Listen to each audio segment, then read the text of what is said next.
Magandang hapon po sa ating lahat. All appropriations ordered by the President is already in the National Expenditure Program.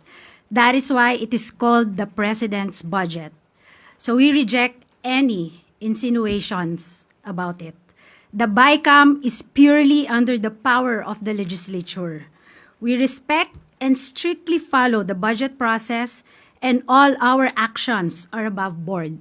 Kung maaalala nyo po ang proseso ng budget, ginagawa po ng executive ng 6 na buwan ang ating President's Budget and National Expenditure Program.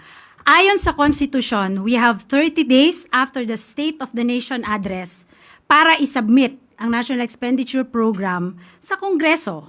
At ayon din sa Constitution, pagkatapos natin masubmit po ang budget sa Kongreso, magkakaroon po tayo ng briefings, di po ba? So ginawa din po yan ng executive para ma-explica po kung ano ang laman ng President's Budget at ng National Expenditure Program. Pagkatapos po nun, magde-deliberate na po sila. Wala na pong role ang Office of the President, ang executive sa BICAM. Yun lang po. Maraming salamat po.